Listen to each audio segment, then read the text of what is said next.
도나도나 머니돈나 돈 이야기하는 돈나들, 돈나들의 돈 이야기 시작하겠습니다. 오늘도 JC 여행사 대표 김영라 씨와 함께합니다. 일단 자기소개 하셔야 돼요. 네, 안녕하세요.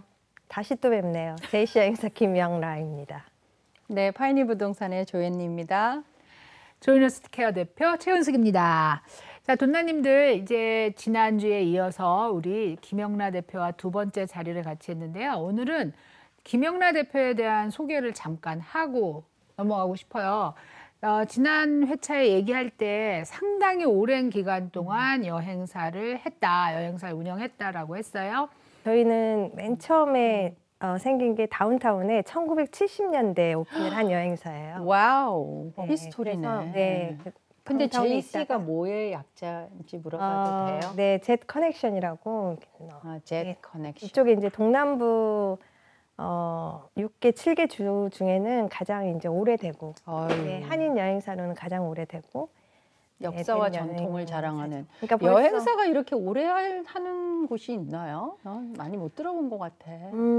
글쎄요, 뭐 계속해서 이제 한인 인구가 많이 늘어나다 보니까 실질적으로 이제 조지아뿐만이 아니라 그리고 이제 플로리다, 사우스캐롤라이나, 노스캐롤라이나, 테네시, 뭐 알라바마 이렇게 다 같이 동남부 일대를 일대를 대학 졸업하고 그다음에 아시아나 항공 이제 한국 서울에서 일을 하다가 미국으로 와서 제가 JC 여행사 일을 시작한 거는 1999년부터예요. 그러니까 벌써 올해로 한 24년 정도 된 것 같아요. 어떻게 지냈어요? 코비드 동안?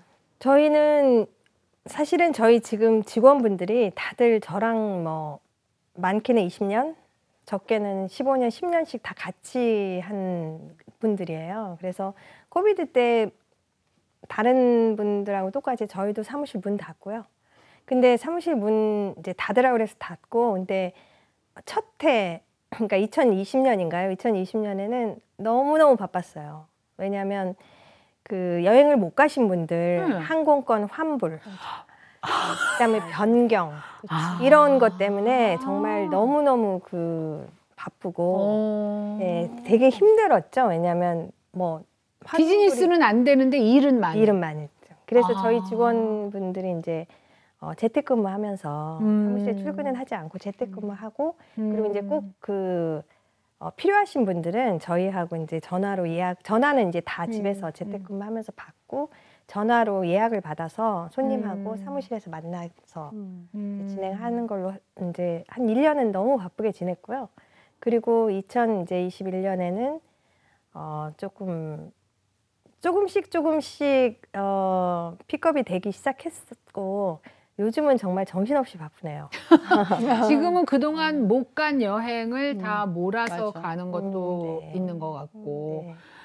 비행기 자체가 숫자가 줄어들었다고 사람들이 자꾸 말을 해요. 그래서 더 힘들다. 그리고 비행기가 캔슬되는 경우가 너무 많은 거야. 맞아요. 아니 비행기 타러 간 사람이 나한테 전화가 왔어. 못 가는 이유가 기장이 맞아요. 쉬는 시간을 못 채워서 오늘 못 뜬다 그랬대. 아니 그럼 처음부터 얘기를 하지 왜 공항에 간 다음에 그러냐 막 이랬지. 정말 비행기 취소가 많았고요.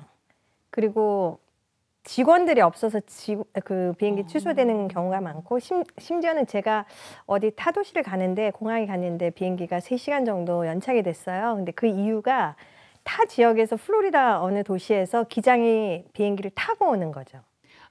여기서 갈 기장이 없었어요. 그래서 방송을 하더라고요. 기장이 오고 있다고. 그런 정도로 비행기 취소가 많고 그리고 운항 자체도 너무 딜레이도 많고 그래서 손님들이 굉장히 불편을 많이 겪으셨어요.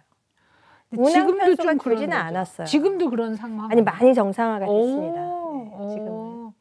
근데 이제 나는 일을 하는 거 외에는 사실 귀찮은 걸 굉장히 싫어하는 편이에요. 여행도 그래서 깃발 쫓아다니는 여행을 좋아해.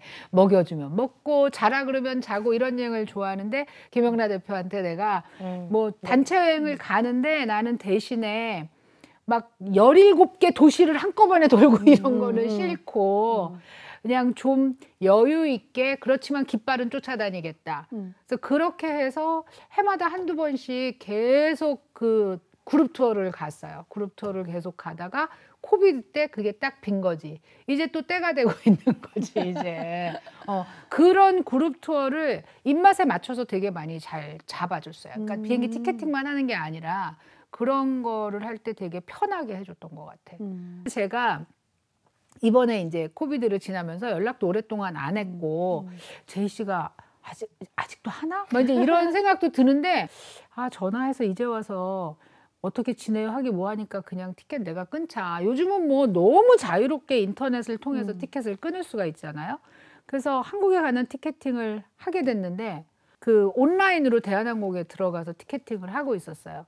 근데 두 개를 똑같은 스케줄 두 개를 끊는데 그 가격이 하나를 누르고 그 다음 거가 되면 페이가 달라지는 거야. 처음에는 크레딧 카드 두 개를 쓰려고 그랬던 거예요. 왜냐하면은 이제 항공권이 비싸서 두 개로 페이를 해야지라고 생각하고 다 똑같이 하고 크레딧 카드만 이쪽 결제하고 넘어가면 돈이 확 뛰어버리는 거야. 이쪽이. 순식간에.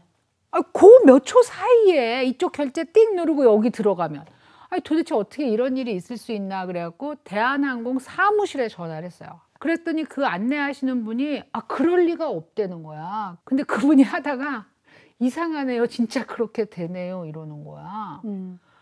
근데 이게 우리가 지난주에 얘기했던 그 클래스가 계속 바뀌더라고요. 네, 맞아요. 둘을 한 자리에서 끊는데 클래스가 바뀌는 거야.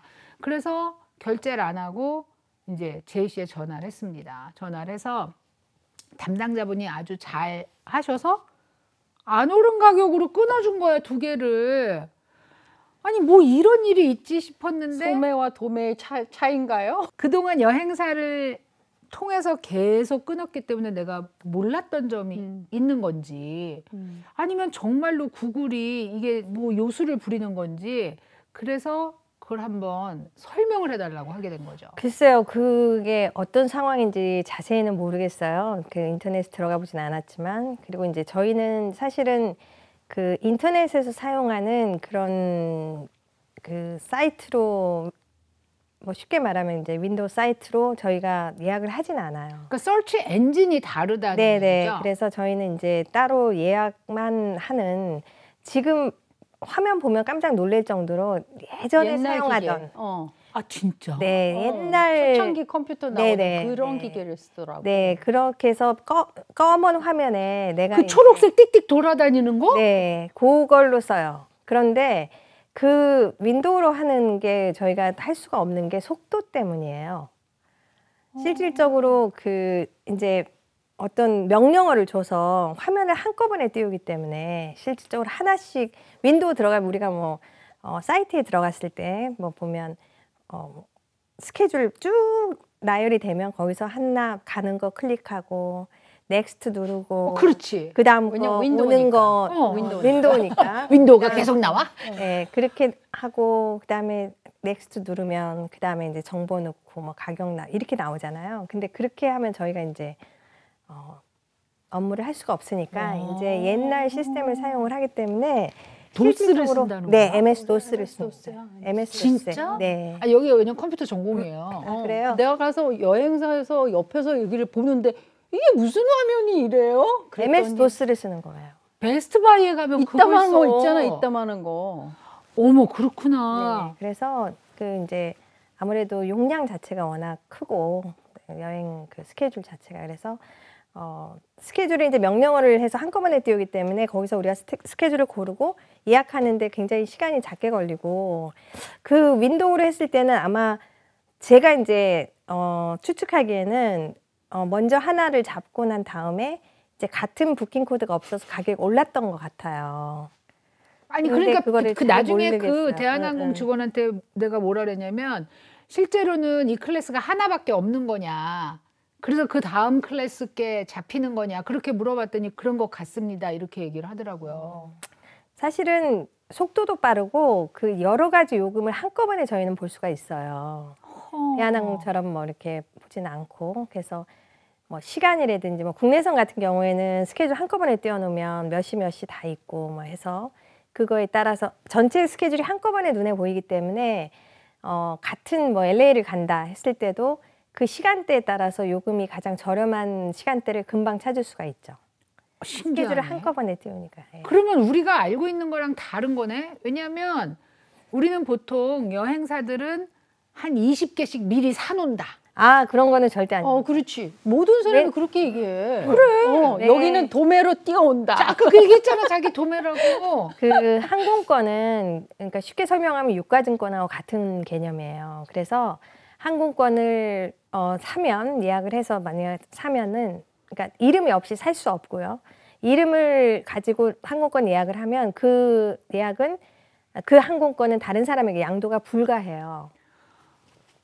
그래서 그거를 저희가 정말 만약에 20장을 한꺼번에 사놓으면 막 다 사놓죠. 그거는 말이 안 되는 거예요. 어머, 아니 정말 요 얘기하기 직전까지도 그렇게 그 생각을 생각하고 했어. 있었고 네. 그다음에 왜 한국에서 그 단체 여행 하잖아요. 네. 그러면은 뭐 이제 그 뭐 무슨 풍선 뭐 이런 데서 몇백 명이 가시잖아. 그거는 얘기가 또 달라요. 아. 그거는 이제 같은 일정에 그 그룹은 어. 따로 뭐 예를 들면 우리가 한국 같은 경우에 뭐 미국도 마찬가지 뭐 모집 관광이라는 걸 하잖아요. 네. 그러면 어느 날짜에 이제 그룹을 저희가 북을 해놓죠. 30명이면 사람 이름 30명. 없이? 사람 이름 없이. 그거는 그룹 부킹은 또 다른 얘기예요. 그렇지만 뭐 한국 가는데 뭐 이 날짜 20개 사놓고 뭐 이 날짜 30개 사놓고 그런 거는 불가능합니다. 오, 완전 뒤통수 맞은 느낌이야 지금. 아니 근데 어. 그러면 그룹 부킹을 해놓는 거는 캔슬이 가능해요? 혹시 만약에 그 프로그램이 없어질 수도 있잖아요. 똑같습니다. 그 그룹 부킹을 하게 되면 이제 뭐 그렇게는 많이들 그러니까 단체가 있는 경우에만 그룹 부킹이 가능하지만 실질적으로 이제 그룹 부킹을 하게 되면 이제 언제까지 이름이 다 있어야 되고 그리고 언제까지 발권도 해야 되고 언제까지는, 그리고 발권을 한 이후에는 일반 티켓하고 똑같은 룰이 적용이 돼요. 그래서 그분이 못 가게 되면 환불을 진행을 해야 되고 그리고 이렇게 여러 가지. 이제 그러면 네. 지금 김 대표 얘기를 들어보면 실제로 그 가격의 티켓이 눈에 보이기 때문에 그 자리에서 산다는 거잖아요. 그럼요. 신기하네. 그럼 왜 우리는 못 사? 왜 우리 눈에는 안 보여? 우리도 최저가부터 시작하잖아요. 우리가 이런 온라인 웹사이트를 통해서 티켓을 살려면 다를 것 같은데 다르죠? 그거는 잘 모르겠어요. 솔직히 말씀드리면 저희는 사실 온라인에 들어가서 부킹을 해본 적이 별로 없어요. 그러니까 서버를 네.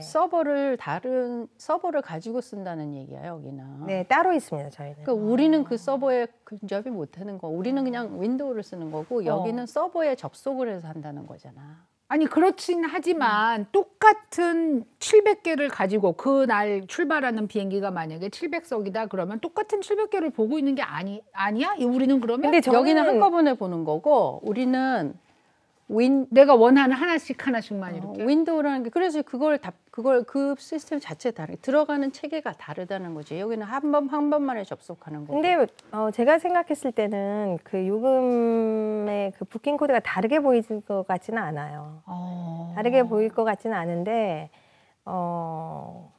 그게 가격이 왜 그렇게 차이가 나는지는 저는 잘 모르겠어요.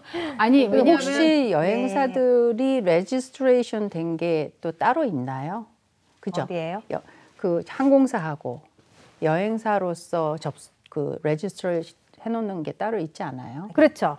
그러니까 저희가 예약을 한 거에 대해서는 따로 그러니까 코드라고 해서 그 항공사에서 저희 예약을 보면 이 예약이 어느 여행사에서 진행이 된 건지 이제 개인이 했을 때는 이제 뭐 예약 번호를 주거나 뭐 아니면 컨퍼메이션 넘버를 주거나 했을 때 이제 찾아볼 수가 있지만 저희는 항공사에서 직접 볼 수 있는 기능이 있어요.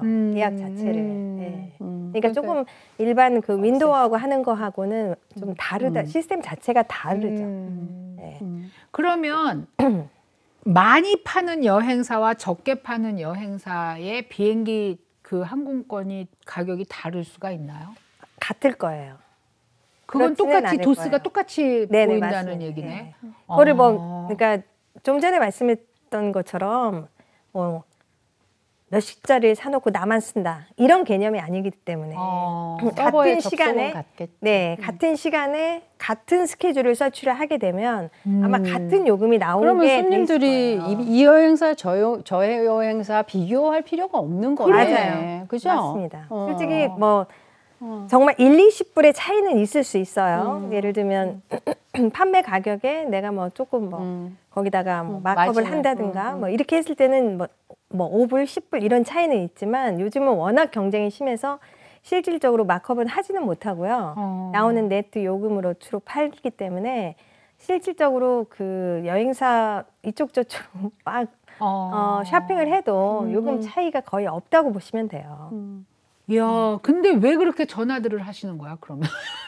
여기저기에다가. 근데 실제로 어떤 제가 아는 분이 이제 한국 가려고 이 여행사 저 여행사 한 서너 군데를 하더니 저한테 전화가 왔어요. 그래서 물어보더라 너는 어느 여행사에 하냐고. 나도 그런 사람 봤다니까, 네, 여기저기 네. 전화하는 그래서 사람. 내가 왜 그렇게 하냐고. 그냥 적당한 때 그냥 한 군데만 하라고 그렇게 말을 했는데 요금 차익이 나는 경우는 딱 한 가지예요. 그 전화를 하는 시점의 차이인 거죠.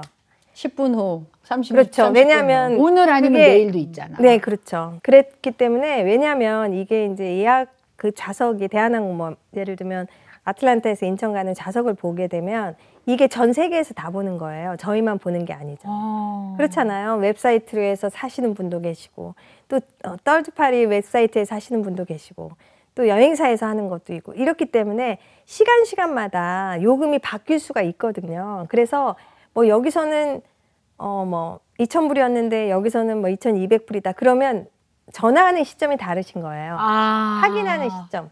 그 사이에 2,000불 때 좌석이 다 팔리고 없는 거지. 그러니까 거의 비슷한 시간에 여기도 전화하고 3분 있다 여기 전화하고 하면 요금은 같을 거예요. 아니, 난 지금 전 세계에서 보고 있다 소리를 하니까 깜짝 놀란 거예요. 왜냐면은 그냥 아무 생각 없이, 조지아에 사는 사람들만 아틀란타에서 그렇진 비행기를 않아요. 타고 가겠구나라고 생각했더니 그게 아니네. 네, 아니죠. 네.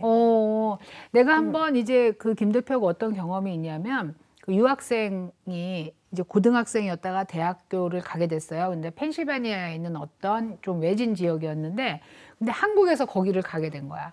그러니까 한국에서 항공권을 얘가 발매를 하니까 뭐 이렇게 거쳐서 거기까지 그렇지. 간다. 그렇게 하면서 그게 얼마다 이렇게 나왔는데 상당히 비싼 가격이 나왔어요. 근데 이제 잘 아는 친구고 그래서 나한테 전화를 했더라고. 혹시 현지에서 발매를 하면 좀 가격이 싸질까요? 이렇게. 그래서 내가 이제 전화를 해서 물어본 적이 있어요. 근데 전혀 다른 스케줄을 찾아준 거지. 이 라우트가 라우트 다른 달라서. 거야. 근데 훨씬 덜 갈아타고 시간 적게 들고 가격이 훨씬 떨어진 거예요. 그래서 그때 무슨 생각했냐면 이게 미국에 있는 사람들이 미국 이 노선을 잘 아는 거 아니야? 그런 생각이 들은 거지. 한국에 있는 분이 이제 어떻게 이걸 알고 했지? 이렇게 생각을 했어, 그 당시에. 근데 지금 보니까 다 똑같은 걸 열어본 거잖아. 다 똑같지만 좀 차이는 있어요. 예를 들면 설치를. 어떻게 보면 이제 조금 프로페셔널 하다는 거하고 좀 아니다라는 그런 차이가 있을 수는 있는데 요즘은 근데 워낙 웹사이트 있잖아요.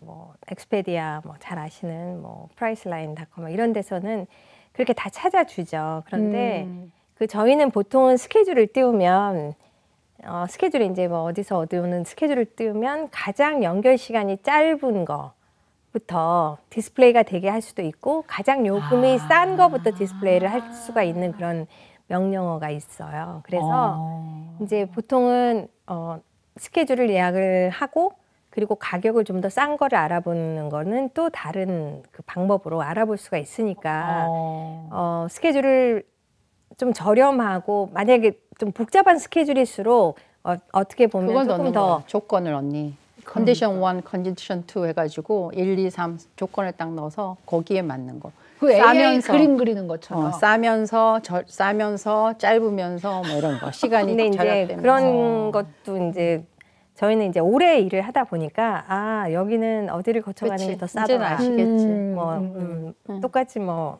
어느 도시에서 출발하는데 어디를 뭐 아틀란타를 경유하는 것보다 뉴욕을 경유하는 게 더 싸더라.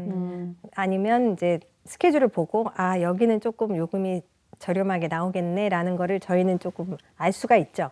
그래서 이제 손님에게 그런 거를 레코멘드를 해드려요. 이런 스케줄로 가면 이 가격이 나온다. 꼭 아틀란타 경유를 원하시면 이 가격이 나온다라고 그렇게 항상 그 초이스를 드리죠.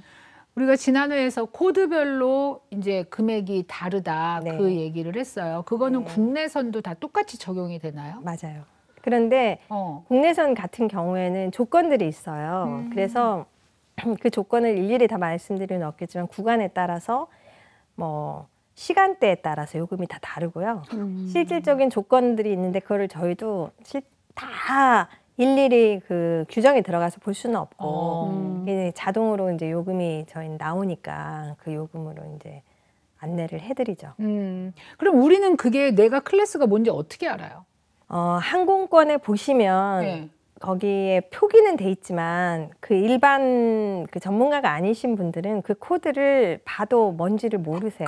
페이 어텐션을 안 하니까. 아니 그리고 그 코드가 나와 있다 그래서 그 코드가 뭘 의미하는지를 알기는 힘들어요. 예, 그래서. 아니 근데 우리가 이제 만약에 어떤 웹사이트를 통해서 항공권을 구매한다 그러면 거기에 보면은 뭐 스케줄을 바꿀 때에 페널티가 없는 티켓이라 그러면서 좀 비싸고 맞아. 뭐 리펀더블 뭐 난 리펀더블 이러면서 차이가 있고 그런 네, 게 있잖아요. 있어요. 국내선은 그 한 몇 년 전부터 이제 세분화가 많이 됐는데요. 그 베이직 이코노미라는 게 있어요. 베이직 이코노미 메인 캐빈 메인 캐빈이 아니고요. 그러니까 메인 캐빈보다 더 저렴한 베이직 이코노미라고 그 웹사이트에 보면 나와요. 근데 이제 그거는 보면은 환불이 안 되고 환불했을 때는 뭐 페널티가 뭐 190 아니 환불은 무조건 국내에서는 안 되는데 아예 안 돼요?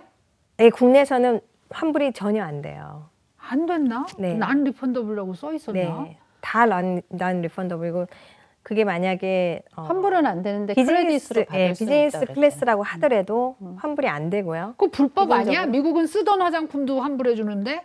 항공사는 예외인가 보지. 그 대신에 이제 예약을 했다가 내가 그 항공권 그 날짜에 여행을 못 하시게 되면 반드시 여행 전에 예약은 취소를 하셔야 되고 그 지불한 만큼의 금액을 1년 동안 지불한 날짜로부터 1년 동안 사용할 수 있는 크레딧으로 남아요. 아, 꼭 거기를 가지 않더라도. 그러니까 예를 들면 제가 델타 항공을 했다. 그러면 델타 항공으로 크레딧이 남기 때문에 그걸 가지고 대한항공 델타 크레딧 있는데 뭐 대한항공으로 가고 싶어 이건 안 되죠. 회사가 다르기 때문에 델타 항공이 운항하는 구간에 크레딧을 적용받아서 예를 들면 이제 이 항공권이 500불이었어요. 근데 제가 못 갔어요.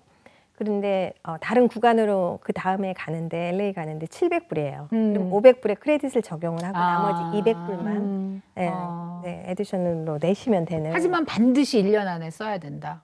그러니까 발권한 날로부터 1년 안에 여행이 끝나셔야 돼요. 그러니까 출발 날짜가 아니고 제가 만약에 5월 2일 날 가는 거를 4월 20일에 발권을 했어요. 그런데 5월 2일 날 못 가게 됐어요. 근데 가장 이제 중요한 거는 그 예약은 미리 취소를 하셔야 돼요. 예약을 취소하지 않고 공항에 안 나가시면 그러니까 제가 좌석을 잡아놓은 상태에서 안 간 거잖아요. 그치. 그렇게 되면 그걸 이제 노쇼라고 하는데 그런 경우에는 크레딧이 없어져요. 좌석값을 낸 거지 내가. 예, 그렇기 결국. 때문에 항상 그 출발 전에는 취소를 하셔야 되고 그리고 이제 그 크레딧이 남는 이제 남잖아요. 그 크레딧이 남는 거는 4월 20일에 구입을 하셨으면 2024년 4월 19일까지 마지막 여행을 마치셔야 돼요. 비행기를 타야 된다는 거야, 네, 그 전에. 네. 그러면 내가 LA를 만약에 내년 뭐 3월에 가는데 LA에서 돌아오는 일자가 4월 그 1년을 넘으면 안 되는 거예요. 네, 그렇게 지금 규정이 돼 있습니다. 완전히 다 써야 된다는 거네. 365일 안에. 네. 이것도 되게 내가 알고 있던 거랑 다른 것 같아. 나는 그냥 예약을 발권만. 365일 안에 하면 된다라고 알고 있었는데 여행이 끝나는, 그러니까 돌아오는 것까지 맞춰야 된다. 맞아요. 네, 맞습니다. 완전히. 이제 생각도 코비드 못하고 구간에는 여행을 못 하시니까 이제 델타나 이런 항공사에서 크레딧을 1년 많이 이상을 줬지. 더 주기도 했어요. 근데 이제 코비드 끝난 후부터는 이제 1년, 워낙에 규정 자체가 항공권은 1년 이상 머물 수가 없고요.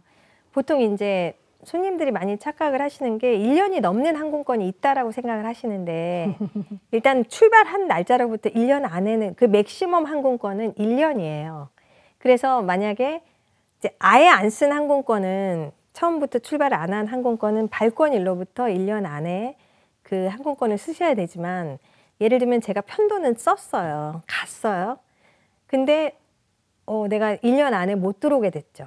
못 들어오게 되면 1년 이상은 항공권 내가 만약에 5월 1일에 갔어요.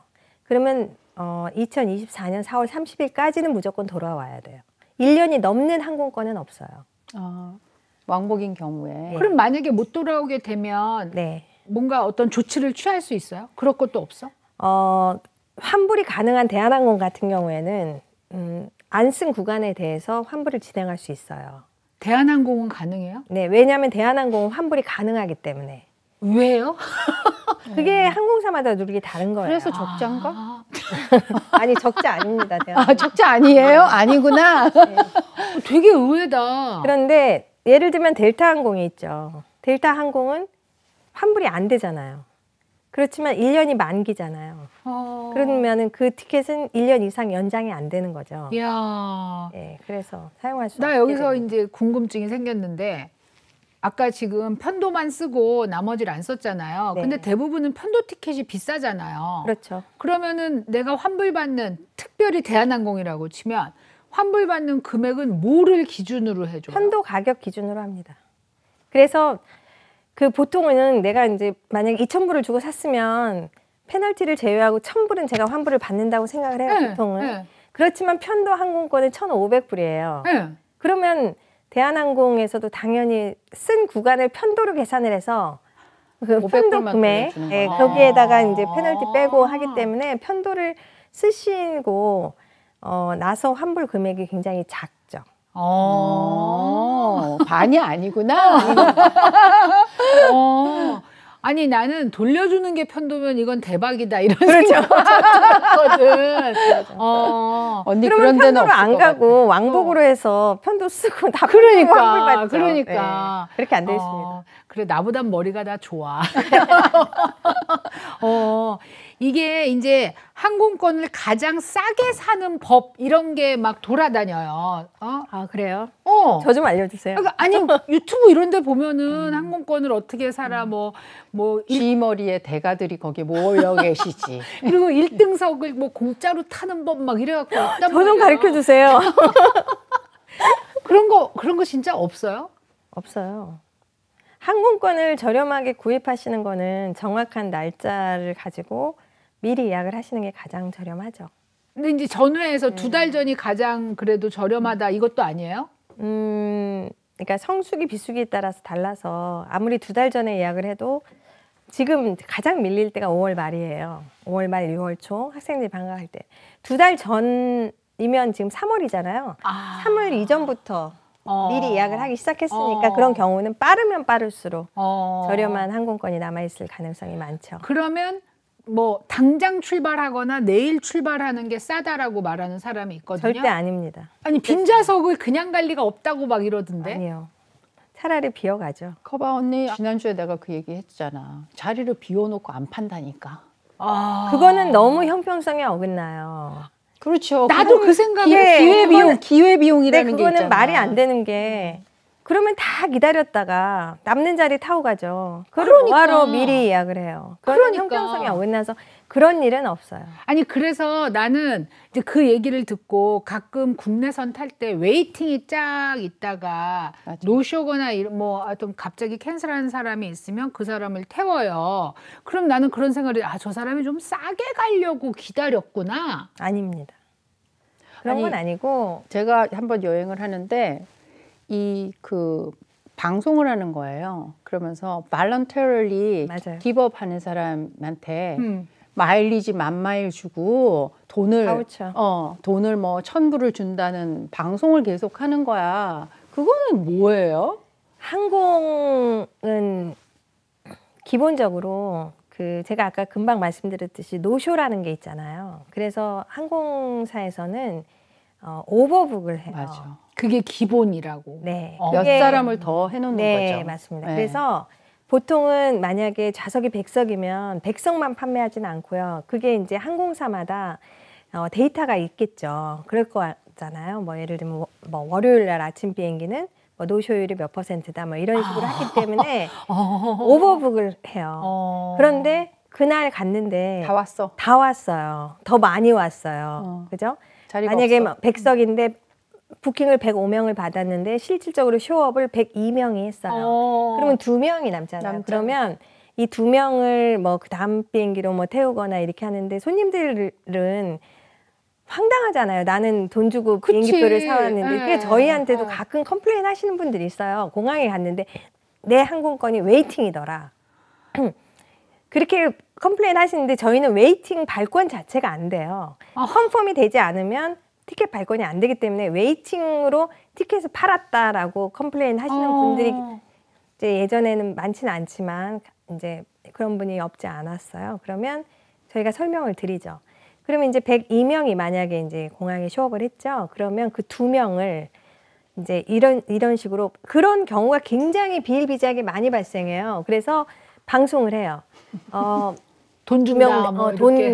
돈은 이제 캐시로 주진 않고 뭐 델타면 델타 바우처로 맨 처음에 400불 부르고 사람이 안 나오면 올라가. 800불 부르고 이렇게 그 기다렸다가 1000불 넘어가면 손 들어. 손 들고 막 나와. 근데 나와요. 다른 일정이 없는 사람들은 그렇게 그렇죠. 조금 하면 늦게 안 가도 되지. 되는 좀 늦게 가도 되는 사람들을 어. 이제 발론트리로 내리고 그리고 이제 그분들을 탑승을 시켜서 가는 거죠. 그런 경우는 아주 많이 일어나는 일이에요. 아니 근데 그럼 그 웨이팅에 이름이 오르는 사람들은 뭐예요? 보통은 웨이팅에 이름이 올리는 거는 저도 이제 그런 경험이 있어요. 예를 들면 제가 이제 뭐 마이애미를 갔다. 마이애미에서 오는 거를 제가 5시로 예약을 해놨어요. 근데 일이 일찍 끝났어요. 그렇죠? 그러면 그거를 3시로 바꾸려니까 요금 차익이 너무 많이 나요. 그러면 공항에 가요. 공항에 가서 거기에 이제 전화기 같은 게 있거든요. 그게 이제 하는 방법이 있는데 그건 좀 복잡하니까 나중에 이제 기회 되면 설명드릴게요. 그래서 3시 비행기에 제가 웨이팅을 올려놓는 거예요. 아 원래 스케줄은 5시인데. 5시인데. 예. 그러면 이제 제가 그러면 거기서 불러요. 그러면 반대로 또 생각하시면 제가 5시가 3시 탔죠. 그러면 5시에 제 자리 빌 거 아니에요. 그렇지. 그러면 이제 다른 또 웨이팅이 또 컨펌이 될 수가 있겠죠. 이런 식으로 계속 돌아가는 거죠. 그래서 거기도 줄타기가 있네. 많은 경우에 그런 식으로 웨이팅해서 많이들 이제 앞 비행기로 타거나 뭐 이렇게 많이들 하시죠. 그러니까 나는 항상 공항에 가면은 그 앞에 데스크에 가가지고 막 물어보고 하는 사람 맞아. 왜 저러지? 그게 웨이팅. 궁금했었어 되게. 아니 나는 진짜 그 웨이팅이 궁금했었어. 나는 아까 말한 것처럼 그런 웨이팅이라는 티켓을 샀는가? 아니에요. 그런데 지금 뭐 무조건 이름 대고 그걸 딱 확정해야 된다고 하니까. 웨이팅이라는 티켓 자체가 없어요. 그럼 대부분의 사람들은 자기가 원하는 시간 거를 사지 못했을 때 만약에 밤 비행기밖에 없었어. 그럼 밤 비행기 사놓고 그냥 오후에 가서 웨이팅 걸리면 타고 가지 뭐 이럴 수도 그럴 있겠네. 수도 있겠죠. 그렇지만 웨이팅이라는 건 그야말로 웨이팅이기 때문에 개런티가 아니에요. 그래도 어쨌든 어차피 개런티가- 밤에 갈 거니까. 네, 그러면 이제 밤에 가는데 웨이팅은 해볼 수는 있겠죠. 해볼 수는 근데 이제 있지만, 왜냐면 김영란 대표는 본인이 이제 5시 비행기인데 일정이 빨리 끝나서 3시에 해야지라고 했다면 그 수많은 웨이팅들이 다 그런 상황은 아닐 거 아니에요. 그렇지는 않겠죠. 이제 뭐 이런 경우도 있어요. 예를 들면 커넥션이 있는 경우가 있죠. 커넥션이 있는 경우에 그 비행기가 딜레이가 되거나 했을 때 이제 그 원래 했던 비행기는 못 타고 그런 사람들은 웨이팅 리스트에 올려서 그 사람들을 그 다음 비행기에 태워주는 경우도 있고요. 예, 아니면 그 비행기가 취소가 됐을 때 그 다음 비행기에 그런 경우는 많아요. 제가 만약에 뭐 LA를 가는데 뭐 3시 비행기로 예약을 했어요. 그러면 그 비행기가 취소가 됐어요. 그럼 그런 경우에 보통은 이거 항공사에 취소했으니까 나 무조건 자리 해줘야 되는 거 아니냐고 하죠. 새 비행기가 하나 와야지 뭐 이러지. 그렇지만 그렇지는 않고요. 그 다음 비행기에 원래 예약이 돼 있는 분이 우선이고 그리고 이제 이분들은 이제 웨이팅에서 이제 되는 대로 이제 손님들을 태워서 보내는 거죠. 지난번에 제가 LA에 갈 일이 있었어요. 1월 달에. 근데 어떤 걸 봤냐면 한 가족이 5명인데 이제 우리는 우리 그 게이트에서 기다리고 옆에 게이트가 끝났어. 다 비었어. 근데 저 끝에서부터 막 소리 지르면서 막 뛰어오는 거야. 한 가족이. 이제 늦은 거지, 이 사람들이. 근데 여긴 분명히 게이트 클로즈를 했다? 근데 막 이제 서로 아버지도 화나고 아들도 화나고 막 이런 상태인데 방송으로 그 사람들을 부르더라고. 몇 번 게이트로 다 오라고. 그래서 내가 살짝 헷갈린 거야.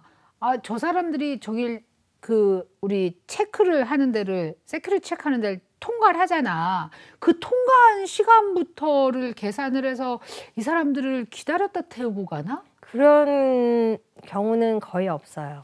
뭐 손님들이 가죠. 그냥 갑니다. 손님들이 그런 의문이 많으세요. 뭐냐면 이제 다른 타도시에서 연결을 했는데 그 비행기가 늦게 도착을 했어요. 그러면 이제 대한항공 뭐 예를 들면 템파에서 오시는데 그 비행기가 딜레이가 됐어요. 그러면 대한항공 비행기가 기다려주지 않냐고. 왜냐하면 연결편이 했는데 절대 그렇지 않죠.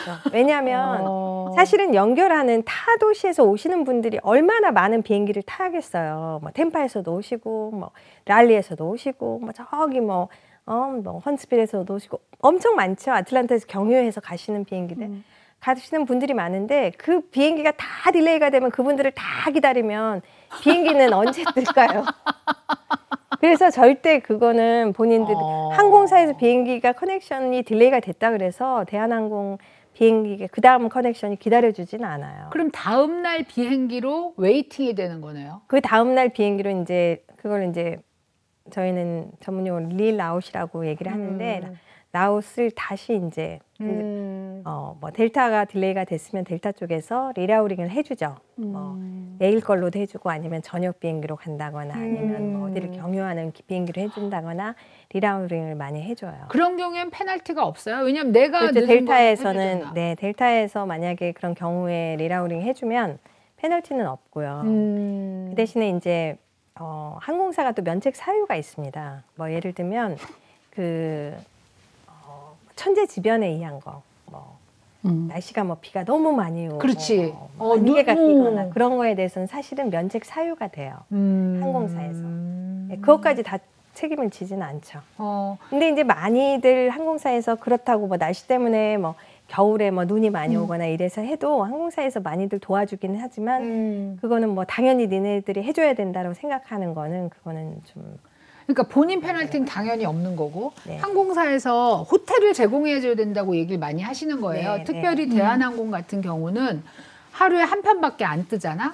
그러면은 지금 만약에 템파에서 오셨는데 저쪽에서 딜레이가 돼서 못 탔으면 여기서 잠을 자야 되잖아. 그렇지. 어디서. 그러면은 대한항공이나 아니면 그 타고 온 비행기에서 호텔을 대주나요? 이제 예를 들면은 템파에서 오는 비행기가 딜레이가 돼서 대한항공을 못 탔어요. 그러면 그게 잘못이 델타가 있겠죠. 네. 델타가 있으면 그 호텔을 제공하고 뭐 아침을 주는 거는 델타 쪽에서 바우처를 원래는 줘야 되죠. 줘야 되는데 실질적으로 지급을 하고 있는지는 모르겠어요. 근데 얼마 전에 대한항공이 비행기가 뭐 취소가 되고 그 다음 날 대체편이 든 적이 한 번 있었어요. 최근에 있었어요. 네. 그랬을 때 이제 사람들이 다 호텔에 가서 잤어요. 네. 그랬는데 이제 대한항공에서 보통은 이제 델타 같은 경우에는 호텔 그 숙박권을 바우처를 주는데 대한항공에서 바우처를 지급을 안 했어요. 그래서 손님들이 이제 호텔에 가서 잤죠. 왜냐하면 뭐 운전하고 오신 분도 많고 그렇잖아요. 그렇게 해서 했는데 그 다음 날 이제 제가 공항을 방문할 일이 있었는데 가서 보니까 노트가 남겨져 있어요. 어저께 그 비행기 취소로 인해서 호텔에 계신 분들은 실비 정산을 해주겠다고. 그래서 영수증을 제시를 하면 그거를 이제 뭐 호텔 무조건을 비용을 주면 되는 호텔 거죠. 비용을 실비 정산해주겠다라고 나와 있더라고요. 근데 왜냐면 모든 사람한테 바우처를 주는 것도 그런 게 10분 거리에서 온 사람도 있을 그런 거고. 사람들은 안 주죠. 그러니까 실비 정산이 정산을 맞는 해주고. 거네. 그리고 실질적으로 이제 호텔에서 그 델타 항공이 취소가 돼서 바우처를 줄 때도 거기에서 요구하는 사람한테만 주는 거예요. 나 이제 집에 못 가니까 나 여기서 자겠다라고 하는 사람한테 이제 그 바우처를 주죠. 그럼 그거 모르고 그냥 공항에서 자는 사람들도 있겠네요. 뭐 그런 분도 계시겠죠. 근데 그 얘기 들었거든. 공항에서 잤다고. 다음날 그렇지. 비행기. 공항에서 근데 그냥 이제- 쭈그리고 잤다고. 네, 귀찮아서도 그렇게 하시는 분도 많이 계세요. 뭐. 뭐. 근데 근데 이게 이제 이런 경우는 있죠. 뭐 아예 취소가 딱 되면 호텔로 가겠지만 뭐 예를 들면 기다렸 3시간 딜레이, 뭐 2시간 딜레이, 뭐 맞아. 했다가 좀 있다가 또 1시간 딜레이 맞아. 이렇게 되는 경우 있어요. 맞아. 예. 그러면 할 수 없이 공항에 이제 꼴딱 새는 머무르면서 거지 뭐. 어. 그런 경우도 가끔은 있죠. 아니, 근데 지금 깜짝 놀랐어요. 사실 얘기가 많이 흘러왔는데 인터넷에 그 티켓 싸게 사는 방법 막 이런 거 있는 게 지금 있으면 알려달라 그러니까 내가 충격이 오는 거예요. 그러면은 뭐야? 그런 방법 있다 그러는 사람. 여행사를 통해야 되네. 여행사는 바로 이렇게 서버를 접속해서 바로 많이 볼 수 있으니까. 이게 사실은 내가 오늘 이게 꼭 김영란 대표한테 듣고 싶었던 소리예요. 그러니까 여행사를 광고해 주기 위해서가 아니라 우리가 티켓을 살 때 가장 현명하게 사는 방법이 무엇일까를 생각하면 막 저가 항공을 찾아갖고 정말 뭐 왕복 99불에 어디서 찾아내고 이러는 젊은이들도 있어. 근데 이제 그렇지 않고 우리처럼 그냥 뭐 델타나 대한항공 뭐 아니면은 그런 이름 있는 항공사만 타려고 그러는 사람들이 있잖아. 우린 좀 겁나잖아. 그치. 그런 사람들은 비행기는 좋은 걸 타야지. 사실 좀 겁나. 겁나. 그치? 어. 그러니까 그런 사람들은 굳이 온라인에 가지 않고 그냥 여행사를 정해서 하는 게 스케줄도 그렇고 가격도 그렇고 더 유리하다는 거잖아. 아니 그러니까 우리 남편도 되게 그거 비교를 해보는 편인데 온라인에서 이렇게 하는 것보다 여행사가 훨씬 싸다고 얘기를 하더라고. 국내선도? 국내선은 우리는 그냥 바로 해요. 델타 가서 바로 하는데 국외 갈 때는 국내선 같은 경우에는 지금 말씀하시는 게 맞아요. 왜냐하면 국내선 같은 경우에는 웹사이트에 보여지는 거하고 저희하고 요금이 같아요. 똑같아서 저희는 그 대신에 국내선 같은 경우에는 저희가 서비스를 해주기 때문에 서비스 피라는 거를 받아요. 그렇기 때문에 어떻게 보면 서비스 피만큼 여행사에서 구입하시는 요금이 더 비쌀 수 비쌀 있고요. 수 있죠. 비쌀 수 있는데 그 서비스 피를 받는 거는 이제 물론 일정이 뭐 그대로 갔다 오시면 모르는데 그 이제 떨파리 그 웹사이트에서 하시는 분들은 그 변경을 하거나 그런 경우에 나중에 크레딧을 사용하거나 이럴 때 조금 불편들을 많이 겪으시니까 그래서 이제 서비스를 해드리는 거고 지금 현재까지는 국제선은 여행사가 가격이 저렴한 건 사실이에요. 왜냐하면 우리 남편이 좋아하는 게 이제 여행사에 전화해가지고 모든 옵션을 다 물어볼 수가 있고 네네네. 이날은 어때요? 저는 이날 괜찮은데 오는 것도 이날 여러 개를 한꺼번에 다 한 통화로 물어보고 그러면 뭐 일반석은 얼마 다 비교가 되잖아. 프리미엄 셀렉터는 얼마, 델타원은 얼마 이렇게 다 한꺼번에 다 하고 결정을 할 수 있으니까 그게 이지라는 거야. 언니가 말하는 간편한 방법. 근데 안 그러면 그 경우의 수를 다 찾아봐야 되는 게 귀찮다는 거지. 근데 지금 이제 국내선에서 얘기를 할 때 온라인 웹사이트를 통해서 하시는 분들이 스케줄이 변경되거나 아니면 뭐 캔슬을 해야 될 때 불편한 점들이 있다. 그리고 페널티 부분이 발생을 하고 그러니까 그런 부분을 생각했을 때 여행사들은 그냥 서비스 차지 처음에 붙인 거 외에는 다른 거에 대해서는 돈을 받을 수가 없다. 이런 뜻인가요? 그렇죠. 근데 이제 변경을 할 때는 사실은 웹사이트 뭐 항공사 웹사이트로 가면은 변경이 저도 해보니까 굉장히 쉽더라고요. 네. 그래서 네. 그냥 하셔도 되고 사실은 이제 변경을 할 때 그 항공사 웹사이트에서는 가서 보면 요금 차액도 다 나와요. 아주 간단하게 나오고 솔직하게 말씀드리면 뭐 국내선 같은 경우에는 굳이 여행사에서 사시는 게 어떤 면에서 뭐 더 편리하다 이렇게 말씀드리기는 좀 어려울 것 같고요. 근데 이제 보통 많이 저희들한테 전화를 주시는 내용 중에 하나가 그 뭐 프라이스 라인이라든지 그런 데서 사면 사실은 그거는 델타 웹사이트에서 바꾸시기는 힘들고요. 실질적으로 엑스페디아에서 뭐 샀다 아니면 프라이스 라인에서 샀다 그러면 거기 보면 커스터머 서비스가 있어요. 거기다 직접 전화를 하셔야 돼요. 맞아. 그리고 이제 델타에다 전화를 하게 되면 델타에서 사신 곳에다 연락을 하라고 그렇게 말을 해요. 그렇기 때문에 저희가 발권하는 거에 대해서는 저희가 그 체인지도 하고 뭐 이제 그렇게 해드리고 캔슬도 하고 해드리지만 실질적으로 이제 그런 프라이스 라인에서 사셨는데 손님들이 저희한테 연락을 주세요. 그리고 이제 하려고 보니까 전화 통화도 너무 안 되고 또 이제 기다려야 되는. 그러면 어떻게 기다려야 하세요? 되고 그럼 저희는 본인이 도와드릴 해결- 수가 네, 없어요. 본인이 본인이 해결 알잖아. 본인이 그런 해결하셔야죠. 경우에는 이제 프라이스 라인에서 어디서 샀냐고 여쭤보면 이제 프라이스 라인에 샀다 그러면 저희가 도와드릴 수가 없으니까 직접 프라이스 라인에서 바꾸셔야 된다고 그렇게 저희는 말씀을 드리죠. 그러니까 뭐 이제 뭐 실질적으로 에이전트하고 통화하기도 힘들고 그리고 통화를 해도 뭐 저희가 또 영어가 편한 사람들은 아니잖아요. 그러니까 이제 영어로 얘기를 해야 되고 하니까 불편함을 좀 겪으시죠. 다음번에 기회가 돼서 이제 여행에 대해서 한번 얘기를 해볼 우리 생각을. 선우미숙 언니 오면은 완전 여행 광이세요. 그래요? 그런 얘기를 해보려고 하는데 잠깐 제가 크루즈 잠깐 물어보려고 그래요. 네네. 크루즈. 네. 이 여행사에서 크루즈를 이렇게 하는 거 하고 네. 본인이 크루즈 라인에 직접 들어가서 하는 거하고 차이가 있나요? 조금 차이가 있는 것 같아요. 저희는 사실은 그 직접 크루즈에 들어가서 하지는 않고요. 그리고 저희는 이제 크루즈 회사의 여행사 사이트가 따로 있어요. 그래서 이제 저희 저희가 항공사나 크루즈나 호텔이나에서 저희를 인식할 수 있는 코드 여행사 같은 게 코드가 있구나. 있어요. 그래서 그걸 입력을 해서 저희가 가격을 띄워보는 건데 실질적으로 뭐 예를 들면 뭐 로얄 캐리비안이다 그러면 제가 그 로얄 캐리비안 사이트에 가서 해보진 않았어요. 저희는. 그래서 저희는 이제 그 로그인해서 들어가는데 실질적으로 저희가 로얄 뭐 크루즈를 판매한다거나 뭐 호텔을 예약을 한다거나 했을 때 따로 서비스 차지는 없어요. 왜냐하면 호텔이나 로얄 그 크루즈 회사에서는 저희는 판매를 하고 나면 그쪽 회사에서 직접 커미션을 받기 때문에 실질적으로 손님한테 손님이 뭐 지불하시는 그러니까 거기 나와 있는 금액 이외에 저희한테 뭐 서비스를 뭐 20%를 낸다거나 30% 그런 거는 없어요. 아니 이제 어르신들을 모시다 보니까 크루즈를 굉장히 좋아하세요. 그렇지. 어르신들이 많이 가시고 그러면 그 어르신들은 이제 여행사를 통해서 이렇게 사실 둘 셋만도 못 가시고 모집을 했을 때만 네, 이렇게 맞아요. 가시잖아요. 네, 네. 그러다 보니까 이제 어떨 때는 자기가 가고 싶지 않은 때에도 묻어 가시는 거지. 나는 여름에 가고 싶은데 뭐 가을에 모집한다 그러면 가을에 가시고 하니까 내가 아니 그럼 그냥 그 크루즈를 좀 도와드리면 어떨까 하는 생각도 하거든. 그런데 그게 아니네.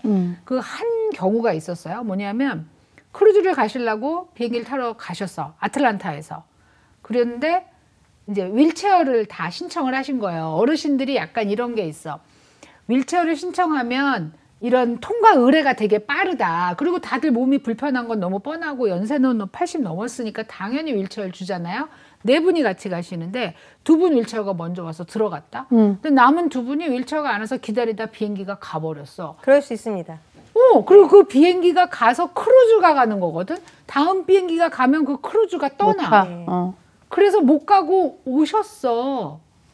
이게 윌체어 때문에 이런 일이 벌어질 수 있어요? 있어요. 그런 일이 벌어질 수 있는 게 윌체어를 이제 공항에서 가보셔서 아시겠지만 그 특히나 롤스터미널에 가시면 거기에 굉장히 많은 항공사들이 있어요. 뭐 저가 항공도 많고 뭐 알래스카 에어라인도 있고 뭐 아메리칸 에어라인, 뭐 jet블루 뭐 굉장히 많아요. 아시겠지만 사우스터미널에 델타가 독점을 하고 있기 때문에 롤스터미널에는 너무나 많은 항공사들이 있는데 그 항공사 중간에 보시면 그 윌체어 센터가 따로 있습니다. 맞아요. 따로 있는데 거기에 가서 내가 그 이름을 적고 거기에 대기 순서에 그거는 미리 저희가 등록을 해드릴 수가 없고요. 그때 가서 일단은 가서 거기에다가 이름을 적어요. 그러면 윌체어가 한 대씩 오면 거기 이름 적은 사람 먼저 보내드리는 거예요. 그런데 그런 경우도 저희도 있었어요. 있었는데 이분들이 이제 윌체어를 뭐 진짜 몸이 불편하시고 뭐 다리 수술하신 분도 계시고 그러는데 윌체어가 한동안 코비드 때 굉장히 일할 직원이 없었죠. 공항에. 밀어줄 사람이 없어요. 밀어줄 사람이 윌체어를 가지고 오는데 그래야지 밀고 가잖아요. 윌체어를 타시면 그 윌체어 라인이 따로 있어서 TSA를 빨리 통과하는 건 맞는 말이에요. 맞지만 그 윌체어를 기다려야 되는 거죠. 예, 그래서 심지어는 그때는 한 사람이 2개의 윌체어를 밀기도 하고 그랬었어요. 그런 경우가 발생할 수 있습니다. 그래서 윌체어를 너무 선호하시는 것도 조금 지양을 하시는 게 좋을 것 같아요. 아니 근데 이제 그냥 이분들 생각은 설마 비행기가 나를 두고 가랴라고 생각하신 거예요. 왜냐면 윌체어 신청을 했으니까. 아요.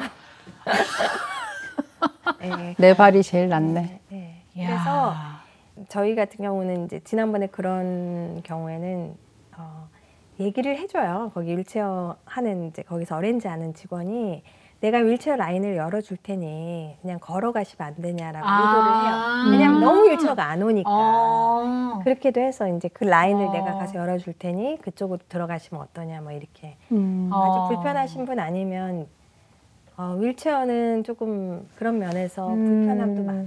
근데 이 생각이 나네.